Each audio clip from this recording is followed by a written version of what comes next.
Hello বন্ধুরা, কেমন আছো তোমরা সবাই? আশা করি অনেক অনেক ভালোই আছো। আর তোমাদের ভালোবাসায় আমিও অনেক ভালো আছি। কারণ তোমরা আমাকে যে পরিমাণে ভালোবাসা দিয়েছ এবং সাপোর্ট দিয়েছ তা আমি কোনোদিন ভুলতে পারবো না। তাই তোমাদেরকে মজা দেওয়ার জন্য আবারও একটি নতুন গল্প নিয়ে হাজির হলাম। গল্পটি শোনার মতো। আশা করি তোমাদের দাঁড়িয়ে যাবে এবং তোমরা হাতের কাজ করতে সবাই হেডফোন নিয়ে বসে যাও। যদি আমার গল্প শুনে মজা পাও তাহলে অবশ্যই আমার চ্যানেলটি সাবস্ক্রাইব করবে। তো চলো বন্ধুরা, আমরা কথা না বাড়িয়ে আসল গল্পে চলে যাই। আমার 14 বছর বয়সে মালকিন আমাকে তার বাড়িতে নিয়ে যান এবং আমাকে 500 টাকা দিয়ে মালকিন নিজের শরীরে মেসেজ করাতেন। আমি 500 টাকায় রাজি হয়ে মালকিনের শরীরে মেসেজ করতাম। কিন্তু একদিন রাতে মালকিন বলতে শুরু করলেন, প্রতাপ, আজকে রুমের লাইটটা বন্ধ করে দাও। আমি চুপচাপ লাইটটা বন্ধ করে দিলাম। আমি জ্ঞান হারিয়ে ফেললাম যখন মালকিন আমি যে বয়সের মধ্যে দিয়ে যাচ্ছি এই সময়টা একটা ছেলের জন্য অনেক কঠিন সময়, কারণ তাদের মনোযোগ তাদের সামনে উপস্থিত মহিলাদের দিকে পড়ে। এমন অবস্থায় কারো শরীরে মালিশ করা আমার জন্য খুব সমস্যা সৃষ্টি করে। যখন মালকিন আমাকে তার শরীরে মেসেজ করতে বললেন, কিছুক্ষণ অবাক হয়ে তার দিকে তাকিয়ে রইলাম। আমি কিভাবে এটা করব, এটা খুবই লজ্জার বিষয়। কিন্তু আমার বাবা বলেছিলেন, মালকিনের কোনো কথাই না করবি না, তিনি অনেক দয়ালু মনের মহিলা। তুই যদি তার মনে জায়গা করে নিতে পারিস তবে তিনি তোকে বেতনের চেয়েও বেশি টাকা দেবেন। তিনি আমাকে টাকা দিয়েছেন, তাও 500 টাকা, এবং বললেন, এই টাকাটা শুধু তোমার। আমি অনেক খুশি হয়েছিলাম। কিন্তু যখন তিনি আমাকে তার শরীরে তেল দিয়ে মেসেজ করতে বললেন, আমি হতভম্ব হয়ে তার দিকে তাকিয়ে রইলাম। তিনি কিভাবে একটা ছেলেকে দিয়ে মেসেজ করাতে পারেন? আমি কিছু বললাম না, কিন্তু অনেক নার্ভাস ছিলাম। তিনি আমাকে তার রুমে নিয়ে গেলেন, তারপরে বিছানায় শুয়ে তার শরীরে তেল দিতে বললেন। আমি যখন তার শরীরের থেকে তার পোশাকটা তুলে দিলাম তখন আমার চোখ বড়বড় হয়ে গেল। তিনি আমাকে যে তেল দিয়েছিলেন আমি চোখ বন্ধ করে আমার হাতে কিছুটা নিয়ে তার শরীরে দিতে থাকলাম। আমার একমাত্র চেষ্টা ছিল কাজে অনেক মন দেওয়া। আমি একবারও তার শরীরের দিকে তাকাইনি। আমি শুধু চোখ নামিয়ে ম্যাসাজ করেছিলাম। আমার মনে আছে যে আমি যখন এখানে কাজ শুরু করি, প্রথম দিকে কাজের সময় অনুসারে আমি যখন মালকিনের ঘরে প্রবেশ করলাম তখন মালকিনকে কিছুটা অন্যরকম দেখাচ্ছিল। তার চেহারায় অদ্ভুত পরিবর্তন লক্ষ্য করলাম আমি। তিনি ঘামে ভিজে যাচ্ছিলেন। আমি জানি না তার কি হয়েছিল। আমাকে দেখামাত্রে সে হঠাৎ সোজা হয়ে আমার দিক থেকে অন্যদিকে তাকাতে থাকল। আমি কিছুটা অবাক হয়ে মালকিনের দিকে তাকিয়েছিলাম। আমার মনে হলো মালকিনের শরীরটা ভালো নেই। আমি সবসময় নির্বে মালকিনের সেবা করতাম, কিন্তু আজ আমি কিছুটা বাধা নিয়ে মালকিনের দিকে তাকিয়ে তাকে জিজ্ঞেস করলাম, মালকিন, আপনি ঠিক আছেন তো? আপনাকে অন্যরকম দেখাচ্ছে মনে হয়। আমি আমার মালকিনকে মন থেকে সম্মান করতাম এবং আমি তার জন্য চিন্তিত থাকতাম, কারণ তিনি কেবল আমার মালকিনই ছিলেন না, আমার কাছে তিনি একজন অনেক ভালো অভিভাবক ছিলেন। তিনি ছোটবেলা থেকেই আমাকে সাহায্য করেছিলেন এবং তিনি আমার দুঃখী জীবনকে সুখী করে তুলতে অনেক সাহায্য করেছিলেন। আমি কষ্টে ছিলাম, কিন্তু তার দেওয়া টাকা আমার জীবন পরিবর্তন করে দেয়া। আমার বাড়ির অবস্থা পরিবর্তন হয়ে যায়। আমার প্রশ্নে মালকিন নাতে মাথা নেড়ে আমাকে আশ্বস্ত করলেন যে তিনি একেবারে ঠিক আছেন। কিন্তু তার মুখে স্পষ্ট দেখা যাচ্ছিল যে তিনি কিছু লুকাচ্ছেন এবং তিনি অনেক টেনশনে আছেন। কয়েক মাস ধরে তার বাড়িতে কাজ করছি। আজকে প্রথমবার যখন তিনি আমাকে মেসেজ করতে বললেন আমি অনেক ভয় পেয়েছিলাম, কারণ সব বাড়িতে তিনি একাই থাকতেন, না স্বামী না কোনো সন্তান। এই কথাটা শুনে আমি প্রথমে চুপ হয়ে গেলাম, কিন্তু আমি মালিশ করলাম। সারাক্ষণ আমার হাত কাঁপছিল। আমি ভেবেছিলাম মালকিন একদিনের জন্য আমাকে দিয়ে এই কাজটা করাবেন, কিন্তু এখন তিনি আমাকে দিয়ে প্রতিদিন মেসেজ করানো শুরু করলেন। আমি মালকিনের কোনো কাজে এতটা খারাপ মনে করিনি, কারণ তিনি কোনো উদ্দেশ্য নিয়ে আমাকে দিয়ে কোনো কাজ করাতেন না। কিন্তু যখন আমি একা রুমের মধ্যে তাকে তেল ম্যাসাজ করতাম তখন আমার অনেক খারাপ মনে হতো। একটা অদ্ভুত বিষয় হলো যে আমি মালকিনকে মেসেজ করা শুরু করার পর থেকে মালকিন আমার দিকে অনেক ভালোবাসার চোখে তাকাতে থাকল। আগে তিনি আমাকে 500 টাকা দিতেন, কিন্তু এখন 1000 টাকা দিতেন। তার এই ভালোবাসায় আমি বিরক্ত হয়ে গেছিলাম। কিন্তু আজও প্রতিদিনের মতো আমি তেলের বোতল হাতে নিয়ে মেসেজ করতে গেলাম। আমি 14 বছর বয়স থেকে মালকিনের শরীরে মেসেজ করে আসছি। এই কাজটি আমাকে অনেক বিভ্রান্ত করত। আমার মালকিনের উপর রাগও হতো কারণ তিনি আমাকে দিয়ে এসব কাজ করাতেন, কিন্তু আমি এসব করতে বাধ্য ছিলাম কারণ আমার টাকা চাই এবং কাজের বিনিময়ে আমার মালকিন আমাকে প্রতিদিন ৫০০ টাকা দিতেন। তাই আমি নির্বে মালকিনের জন্য এই কাজটি করতে থাকলাম। অনেক পরে আমি বুঝতে পেরেছিলাম যে মালিকিন কেন আমাকে দিয়ে এই কাজ করাতেন। আমি তেল নিয়ে আমার মালকিনের বিছানায় বসলাম। তারপরে হঠাৎ মালকিন আমাকে বলল, প্রতাপ, ঘরের আলো নিভিয়ে দাও। আমি অবাক হয়ে মালকিনের দিকে তাকালাম। আমার কেমন যেন মনে হচ্ছিল, কিন্তু মালকিনকে কিছুই বলতে পারলাম না। আমি ঘরের আলো নিভিয়ে দিলাম এবং অন্ধকারে মালকিনের বিছানার কাছে পৌঁছালাম। অন্ধকারে বুঝতে পারলাম মালিকিন বিছানায় শুয়ে আছেন। আমি মালকিনের দিকে হাত বাড়ালে মালকিন আমাকে থামিয়ে দিয়ে আমার হাত ধরে তিনি আমাকে যা বললেন তাতে আমি জ্ঞান হারিয়ে ফেললাম। আমার মনটা কেমন করতে শুরু করল। আমি আমার জায়গায় বসে রইলাম। আমার নড়াচড়া করা কঠিন হয়ে পড়ে। আমার মালকিনের কথা শুনে আমি অবাক হয়ে উঠেছিলাম। আমি বাঁকুড়ার একটি গ্রামে থাকতাম। আমার পরিবার অনেক গরিব। আমার বয়স যেহেতু ১৪ বছর, তাই আমার পক্ষে কাজ পাওয়া বা টাকা ইনকাম করা কঠিন ছিল। আমি বাধ্য হয়ে আমার বাবা মাকে কষ্ট করে সংসার চালাতে দেখেছি। তারা অনেক কষ্টে ছিল, কিন্তু আমি তাদের কোনো সাহায্য করতে পারিনি। আমি অনেক আবেগে ছিলাম, কিন্তু কোনোভাবে টাকা ইনকাম করে তাদের সাহায্য করতে পারিনি যাতে তাদের একটি ভালো জীবন দিতে পারি। লেখাপড়া করা আমার স্বপ্ন ছিল, কিন্তু আমি জানতাম যে আমাদের কাছে লেখাপড়া করার টাকা নেই। আমাদের বাড়িতে খাওয়া দাওয়া করাই অনেক কঠিন ছিল। তবে আমি জানতাম যে আমি যদি আমার শখ প্রকাশ করি, তবে আমার মা বাবা এত কষ্টের মধ্যেও নিশ্চয়ই আমাকে পড়াতেন।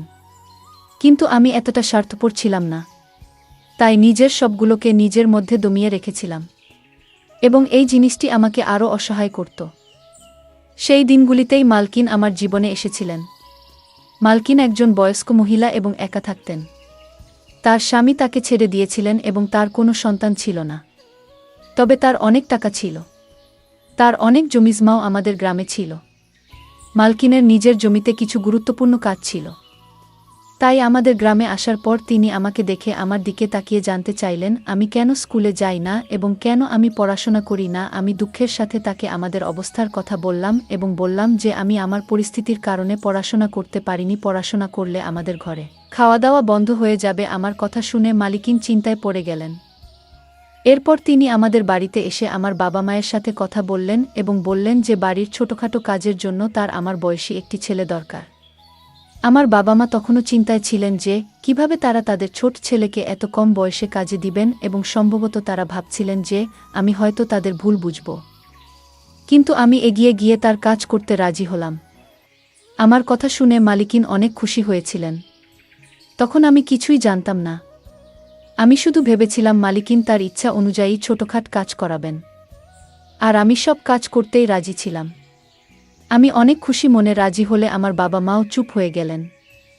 মালকিন আমার বাবা মায়ের হাতে বেশ কিছু টাকা দিয়েছিলেন এবং তাদের কথা দিয়েছিলেন যে তিনি প্রতি মাসে টাকা পাঠাবেন যাতে আমাদের বাড়ির কষ্ট দূর হয়। মনে মনে আমি অনেক খুশি ছিলাম।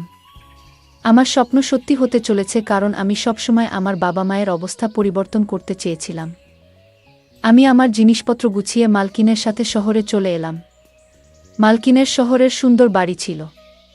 এত সুন্দর বাড়ি আমি জীবনে প্রথম দেখেছিলাম। মালকিন আমার থাকার জন্য একটি রুম দিয়েছেন। রুমটি খুবই ছোট, কিন্তু অনেক সুন্দরভাবে সাজানো ছিল। রুমে দামি দামি আসবাবপত্র রাখা ছিল। আমার মনে হচ্ছিল যেন ঘরটা আমার স্বপ্নের মতো তৈরি করা হয়েছে।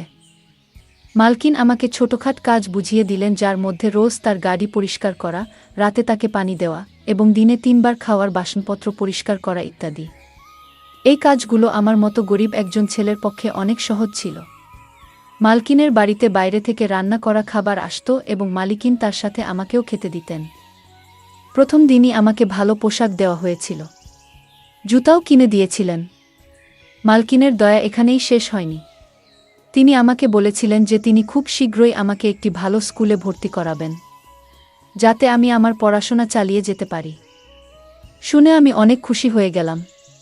কিন্তু রাত নামার সাথে সাথে মালকিন আমাকে তার ঘরে ডেকে একটি সুগন্ধযুক্ত সিসি দিয়ে বললেন, আমার শরীরে মেসেজ করো। আমি মাথা নেড়ে তাড়াতাড়ি তেল এনে মালকিনের পায়ের কাছে গিয়ে বসলাম। আমি ভেবেছিলাম যে আমাকে মালকিনের পা মেসেজ করতে হবে এবং আমি খুশি এটি করতে রাজি ছিলাম। কিন্তু মালকিন আমাকে থামিয়ে তার শরীরের নিচের দিকে মেসেজ করতে বললেন। এটা করতে আমার লজ্জা করছিল, কিন্তু কোনো রকমে আমি মালকিনের শরীরে মেসেজ করলাম। আমি তারপর উঠে রুম থেকে চলে গেলাম। আমি ভাবলাম মালিকিন মনে হয় ক্লান্ত হয়ে পড়েছেন, আর আমাকে দিয়ে মেসেজ করাবেন না। কিন্তু আমার ধারণা ভুল ছিল। আমি অনেক চালু ছেলে ছিলাম, তাই সব কাজ তাড়াতাড়ি করে ফেলতাম। কিন্তু রাত নামলেই আবার একইভাবে মালকিন আমাকে রুমে ডেকে এক শিশি তেল দিলেন। এটা ভেবে মন খারাপ হয়ে গেল যে আজকেও আমাকে মালকিনের মেসেজ করতে হবে। পা পর্যন্ত তো ঠিক ছিল, কিন্তু মালকিন আমাকে দিয়ে যেখানে মেসেজ করাতেন সেটি আমার কাছে অস্বস্তি করছিল। আজও আমি কোনো রকমে মালকিনের মেসেজ করে তার দিকে তাকালাম। তিনি শান্তিতে ঘুমাচ্ছিলেন। আমি বুঝতে পারছিলাম না মালকিন এতে কি সুখ পান। মালকিনের কাজকর্ম আমাকে অবাক করছিল। 3 দিন পরেই মালকিন আমাকে একটি ভালো স্কুলে ভর্তি করিয়েছিলেন। আমি আমার মালকিনের জন্য পাগল ছিলাম, কিন্তু আমার মালকিনের মেসেজ করতে ভালো হতো না। মালকিন এটি তার রুটিনে পরিণত করেছিলেন, আর প্রতিদিন সে আমাকে মেসেজ করতে বলতেন। আমি তার অনুগ্রহে ছিলাম, তাই আমি না করতে পারছিলাম না। তাই কিছু না বলে আমি আমার মালকিনকে মেসেজ করতে থাকলাম। মালকিন সম্ভবত বুঝতে পেরেছিল যে আমি তার মেসেজ বিরক্তি নিয়ে করি। সেজন্য আমার বেতন বাদেও তিনি আমাকে প্রতিদিন 500 টাকা করে দিতে থাকলেন এবং আমি আনন্দের সাথে টাকার জন্য এই কাজটি করতে থাকলাম। এইভাবে আমি মালকিনের বাড়িতে অনেক দিন ছিলাম এবং এখন আমি এতে অভ্যস্ত হয়ে গেছি। মালকিনের একটি ভালো অভ্যাস ছিল যে মাস শেষ হলেই তিনি আমাকে না বলেই আমার বাড়িতে টাকা পাঠিয়ে দিতেন, যা আমার বাবা মায়ের জীবনকে সহজ করে দিয়েছিল। আমিও অনেক কষ্ট করে পড়াশোনা করছিলাম যে সারা জীবন যাতে আমাকে মালকিনের মতো মহিলাদের বাড়িতে থেকে তাদের ইচ্ছা পূরণ করতে না হয়। একদিন আমি প্রতিদিনের মতো মালকিনের মেসেজ করতে তার রুমে গেলে মালকিন আমার দিকে একভাবে তাকাতে থাকলেন। তাকে মেসেজ করার সময় আমার মুখে সবসময় একটা সমস্যার ভাব থাকত এবং আমি এভাবেই তার মেসেজ করতাম এবং মালকিনও এটা অনুভব করতেন। তাই মালকিন আমার দিকে মনোযোগ দিয়ে তাকিয়ে তারপরে বললেন যে আমি জানি আমার এই কাজটা করতে তোমার খারাপ মনে হয়, কিন্তু আমি অসহায়, তাই তোমার খারাপ মনে হওয়া সত্ত্বেও তোমাকে দিয়ে এই কাজটা করিয়ে নেই। মালকিনের মুখে হাসি ভাব ফুটে উঠল। আমি কিছু বুঝতে না পেরে মালকিনের দিকে তাকাতে থাকলাম। আমি বুঝতে পারিনি, তাই মালকিন আমাকে তার বাধ্যবাধকতার কথা বললেন আর লজ্জায় আমার অবস্থা খারাপ হতে থাকল। মালকিন আমাকে বললেন যে তার শরীরের সমস্যা রয়েছে, যার কারণে তিনি মেসেজ না করিয়ে রাতে ঘুমাতে পারেন না। মালকিন এই কাজের জন্য নার্স রেখেছিলেন, কিন্তু তারা সবাই কোনো না কোনো অজুহাত দেখিয়ে কখনো কখনো তাড়াতাড়ি মেসেজ করে, আবার কখনো কখনো মেসেজ না করেই চলে যায়। বাধ্য হয়ে মালকিন আমাকে কাজে রাখেন এবং তিনি আমার এত উপকার করতেন যাতে আমি তার মেসেজ করতে না বলতে না পারি। এসব কথা বলে মালকিন চুপ করলেন, আর আমি মালকিনের কথায় অনেক লজ্জিত হলাম এবং আমার আচরণের জন্য আমার খুব খারাপ মনে হচ্ছে।